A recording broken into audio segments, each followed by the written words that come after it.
Are you still a supporter of Donald Trump? Absolutely. I wouldn't waver. It's like a family member stabbing you right in the heart. In this video from the Rational National channel, David Doel talks about tariffs proposed by Trump and how they would affect Canada. Let's take a listen. So Vox has a good breakdown here. Several places have good breakdowns, but I'll just reference theirs. So Dean Baker, who's a senior economist at the Center for Economic Policy Research, told Vox, quote, "The tariffs a tax on imports. What happens is when the goods come in at the ports, we tax them, but that tax isn't levied against the company or government that exports them. It's paid by the U.S. company that imports the items." So while this still will have, a negative impact on Canada in terms of potential job losses, again, if this does go through in any sort of long-term way, and the other potential impact there being retaliatory tariffs, the actual direct, immediate impact of something like this will be on the U.S. consumer having to pay for the higher prices. So as they write here, that tax either gets absorbed by the importers or more likely passed on to consumers in the form of higher prices. Now, as I said, Trump's idea here is that this is going to boost domestic business. That's why he's doing it. So essentially trying to disincentivize American companies from importing and increasing their manufacturing within the U.S. But that isn't currently set up, and it's hard to know how long something like this will actually be in place, meaning will these companies want to invest in that sort of homegrown manufacturing if they don't see this as a long-term thing. So it will essentially, the tariffs could cause price hikes on American imports and exports. And this is just, the U.S. isn't in the situation where they're able to completely replace, in any kind of quick, easy way, the imports of the products that they are bringing in. Right. And for example, I guess there's been a lot about tariffs, but a tariff can be a good tool if, in the example of Chinese electric cars, which China apparently is able to make relatively cheaply and therefore sell relatively cheaply, all things being equal, to American consumers, if, say, the Biden administration wanted to discourage that from happening because they want to give American automakers a chance to adjust and drive sales more towards American-made electric cars, then that tariff on imported Chinese electric vehicles might be a useful tool to that end, to be used carefully, right? Not these kind of sweeping tariffs on all things that Trump is talking about. It's just a very bizarre policy to just across the board, 25% on everything, which is why I tend to think this is not going to happen. I think Trump is more using this as sort of either a bargaining chip or a way to try and at least make it appear that Mexico and Canada are doing something about the border, as we'll get to his Truth Social post here. Make it appear that they are doing something so he can say, hey, look what I did. I got Canada and Mexico to strengthen the border, even if it's, a couple more guards or something. But he goes on to write here, as everyone is aware, thousands of people are pouring through Mexico and Canada. Everyone's aware of this. It's news to me. Bringing crime and drugs at levels never seen before. Right now, a caravan coming from Mexico composed of thousands of people seems to be unstoppable in its quest to come through our currently open border. Speaking of the caravan, like it's the smoke monster in Lost. On January 20th, as one of the many first executive orders, I will sign all necessary documents to charge Mexico and Canada a 25% tariff on all products coming into the U.S. and its ridiculous open borders. This tariff will remain in effect until such time as drugs, in particular fentanyl, and all illegal aliens stop this invasion of our country. Both Mexico and Canada have the absolute right and power to easily solve this long-simmering problem. We hereby demand that they use this power, and until such time that they do, it is time for them to pay a very big price. So this is not the topic of this, but this is the language of fascism, right? People rolled their eyes and got sick of it, and we're on the other side of the thing now, so we made our bed. Now we're going to have to lie in it. But, unlike Hitler Trump doesn't have an ideology, right? Trump is just about Trump and what's good for him, and but he understands intuitively that this language of sensationalism, it was very effective, got him the votes. So just got to keep calling it out, and then this is the kind of language that's going to start being written formally into policy. This idea that, it's so easy to stop, the underground drug trade. Then why didn't you stop it when you were president? It's just such a bizarre thing to do here. This really seems, more like maybe a way to hurt people that didn't support him while he was president, opposed to anything else.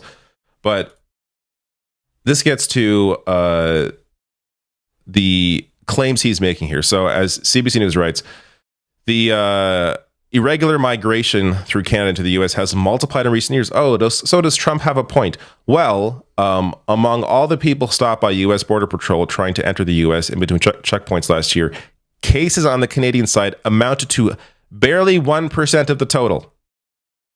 So this idea that people are fleeing Canada to enter the U.S. is news to everyone involved.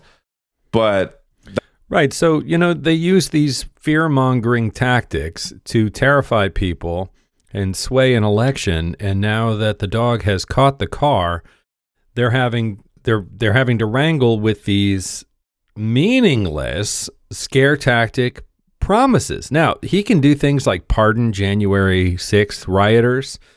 But, for example, ending birthright citizenship is not a stroke of the pen. That's a constitutional amendment that would need to be undone, right? So he ran on all these promises. The bottom line is he doesn't care. He's still not the president, so he's trying to his way around it. But the bottom line is once he's in office, none of it's going to matter. Who's going to hold him accountable? We didn't even hold him accountable when he wasn't president anymore. We let him delay and diffract and defer, and now they're all dismissed. What Trump is trying to claim there. Let me first get to Trudeau's response, and then I'll get to the Conservatives, which to me crack me up. But here is Trudeau. Obviously talked about laying out the facts, talking about how the intense and effective connections between our two countries flow back and forth. We talked about some of the challenges that we can work on together. It was a good call. This is something that we do. Laying out the facts, moving forward in constructive ways. This is a relationship that we know takes a certain amount of working on, and that's what we'll do. One of the really important things is that we be all pulling together on this. The Team Canada approach is what works. That's where, putting aside partisanship, that's where I reached out immediately to Doug Ford to agree with him that we would have a First Ministers meeting. All right, so a little reaction there. Trudeau is clearly trying to not hurt Trump's feelings. He wants to keep things steady. He doesn't want to inflame anything, so he's just keeping it level. We had a good conversation.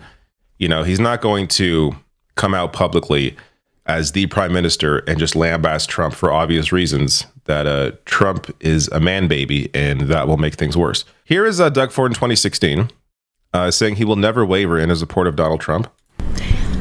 Are you still a supporter of Donald Trump? Absolutely. I wouldn't waver. Like the GOP's wavering, I wouldn't waver. Right. So that is the Ontario Premier back in October 2016. Well, he's not happy now. So here he is discussing Trump's threats. I found his comments unfair. I found them insulting. It's like a family member stabbing you right in the heart. I spent a lot of time in the U.S., and I have yet to talk to one American that has any issue with Canadians. To President-elect Trump, there's no closer ally. There's no other country in the world that has stood shoulder to shoulder with our American counterparts, our friends, our family. It's an insult to the 900,000 Americans that are living here in Canada. It's an insult to the 9 million Americans that wake up every single morning to produce products to ship up to Ontario alone. Yes, it will hurt Canada. Yes, it will hurt Ontario, but it will hurt Americans. It will hurt their economy when 9 million Americans don't wake up to produce products for Ontario and Canada. How things change. So it's important to note here. The way that potentially impacts Canada, at least directly, immediately, putting aside potential retaliatory tariffs, is that just under 2 million Canadians, either directly or indirectly, their jobs are dependent on exports to the U.S. So there's some potential job losses there, which seems more likely if this is a long-term thing as opposed to maybe just right now it's just a threat, so nothing's happening. But if there is a long-term impact of this, those jobs will be impacted. And the also potential on the impact on the Canadian dollar, which already took a dip in the wake of the news, though has jumped up since then. But this gets to the impact on, in a specific case, potentially on Americans. As Bean and Bloomberg here writes, Canada's oil patch warns Trump's tariffs would raise U.S. gasoline prices. Oh. So the U.S. imports almost 4 million barrels of relatively cheap Canadian crude a day. For Canada, energy products have accounted for about a third of its exports to the U.S. in recent years, the largest in a single category. So while oil and gas were excluded from tariffs in Trump's first administration, this apparently is going to impact all products, which would include, in this case, oil and gas, which would result in higher gasoline and energy costs to American consumers. Trump hurting Canada by introducing a gas tax on Americans. Interesting approach here to foreign policy with your close neighbors. And one of our staunchest allies. I mean, so the question for me is like, why? Would this make any sense? Well, if you step back, and this is just my shoot from the hip opinion about it, if you step back and you look at the kind of oligarchs, the billionaires that he's appointed to his cabinet so far, or plans to, is trying to, what we've seen in this country over the past, half a century is this enormous transfer of wealth from the lower and middle classes up to the very richest Americans. This is Bernie Sanders' whole thing. And, why has inflation not come down after COVID, right? COVID actually affected supply chains for many complicated reasons, but then some countries decided to continue to sort of price gouge. They liked being able to sell their product for 2 to 3 times what it was, and they liked those profits, and they didn't want to give them up, and there was no effort or way to make them give it up. So here's another example where if you put tariffs on everything, right, the companies don't pay that. They pass any expense on to the consumer, right? The company doesn't take the hit. But the American public doesn't have visibility into what those numbers are. So, this is happening. They're telling us it's good news. And meanwhile, they're jacking up prices and they're putting their thumb on the scale and they continue to get their hands in our pocket. That's my 2 cents. But I want to know what you think in the comments. Let me know. Do you know a lot about our trade relations with Canada? Do you know a lot about tariffs? Are you a fan of the rational national? Mr. Doel here. Let me know in the comments.